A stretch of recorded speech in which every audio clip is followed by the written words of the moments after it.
¿Qué tal, chicos? Buenos días. En esta ocasión, en química, vamos a ver las propiedades físicas y químicas del agua.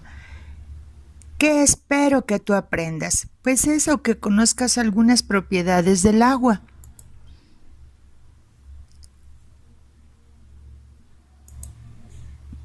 El agua es una sustancia cuyas moléculas están formadas por dos átomos, como tú ya sabes, dos átomos de hidrógeno y uno de oxígeno que me da H2O.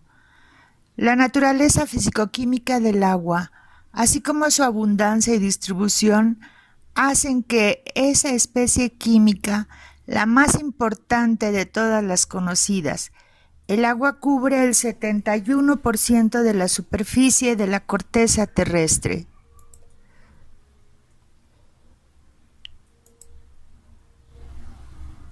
Se presenta en estados físicos sólido, líquido y gaseoso, es decir, es incolora, de sabor insípido y no posee olor. Aquí tienes algunas propiedades: incolora, insípida, inodora. El agua pura tiene un pH neutro con un punto de ebullición de 100 grados centígrados y uno de fusión de 0 grados centígrados. Su masa molecular es 18 gramos por mol. Esto ya lo hemos trabajado en el salón. Recuerda que es 18 porque el oxígeno tiene número atómico 16, el hidrógeno tiene 1, pero necesitamos dos oxígenos, por lo tanto 16 más 2 me da 18. La densidad 1000 kilogramos por metro cúbico y esto me da igual a 1. La temperatura crítica de 374 y la presión de 217 atmósferas. ¿Cuáles son las propiedades físicas del agua? La densidad del agua en estado líquido a 4 grados centígrados es 1 gramo por mililitro. Esa es la máxima densidad del agua. Sin embargo, a diferencia del resto de las sustancias, su densidad disminuye al bajar esta temperatura. Es decir, si yo le sigo bajando la temperatura, el agua aumenta su volumen y por lo tanto disminuye su densidad hasta aproximadamente el 10%. Incluso en estado sólido es mucho menos densa. ¿Qué quiere decir esto? Que el hielo es menos denso que el agua líquida, por eso flota. Tensión superficial.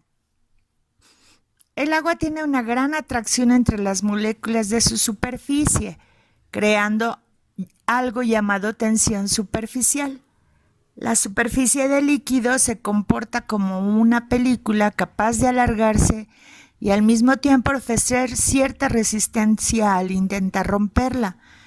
Debido a su elevada tensión superficial, se ve muy afectada por fenómenos como la capilaridad.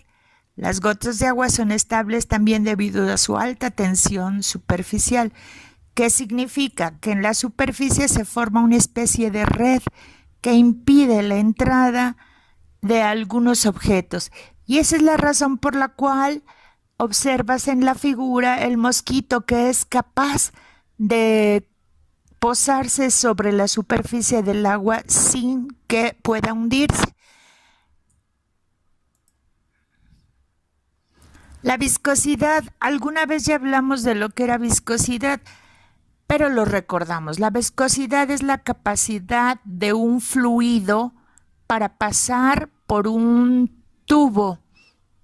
La viscosidad del agua a temperatura ambiente, es decir, más o menos 20 grados centígrados, es de 0.01 poises.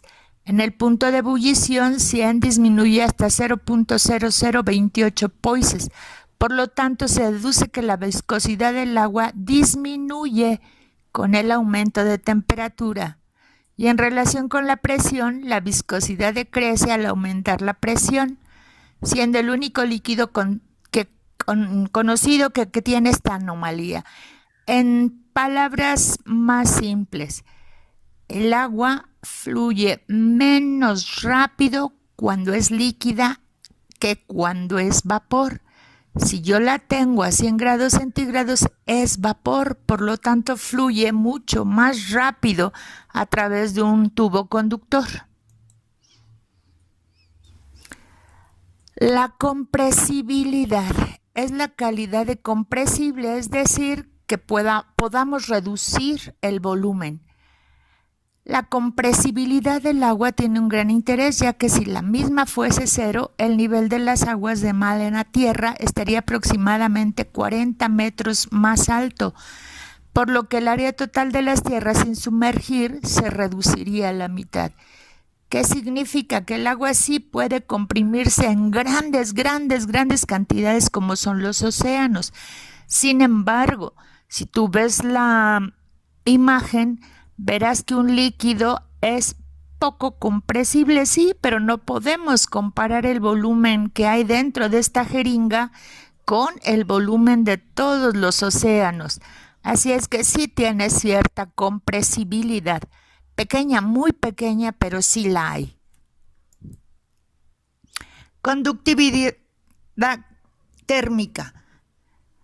Bien, la conductividad aumenta ligeramente con la temperatura en el intervalo de 0 a 100 grados centígrados.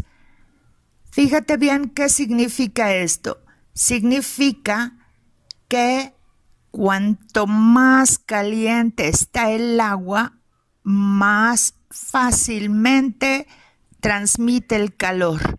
Recuerda tú que tenemos tres formas de transmisión del calor: por radiación, por convección y por conducción.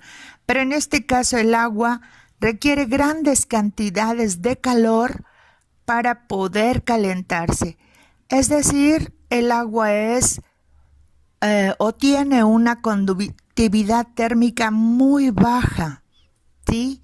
Es interesante resaltar el hecho de que la conductividad térmica del hielo a 0 grados centígrados es aproximadamente 4 veces mayor que la del agua a la misma temperatura, por lo que el hielo conduce más rápido la energía calorífica que el agua.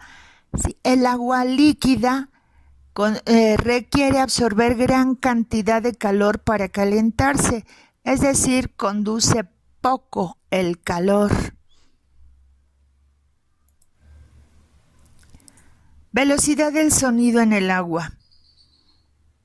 La velocidad del sonido aumenta con la temperatura hasta llegar a un máximo cercano de 75 grados centígrados. A partir de ahí disminuye. ¿Y qué tan veloz es?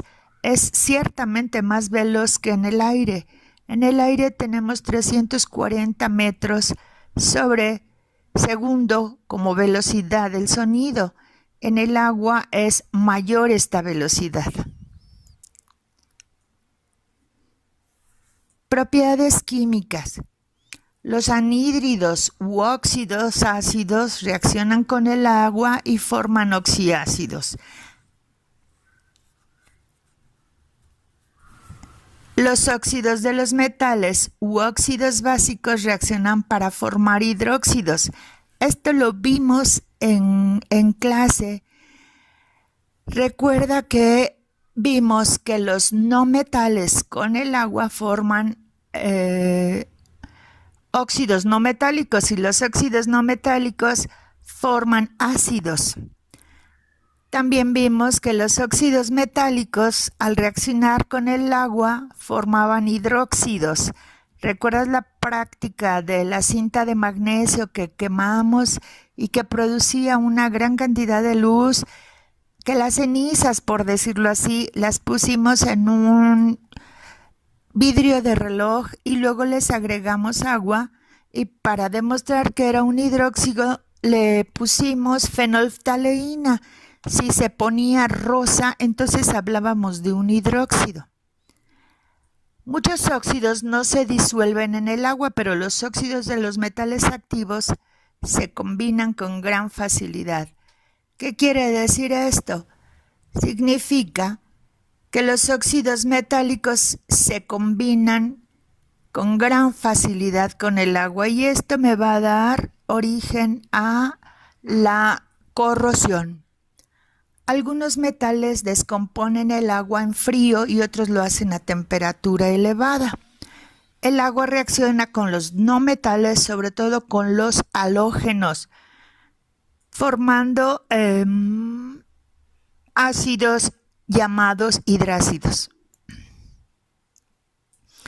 El pH es el índice de concentración de los iones de hidrógeno en el agua y se define como el logaritmo negativo de hidrógeno, es decir, cuanto mayor sea la concentración de iones de hidrógeno en el agua, menor será el valor del pH.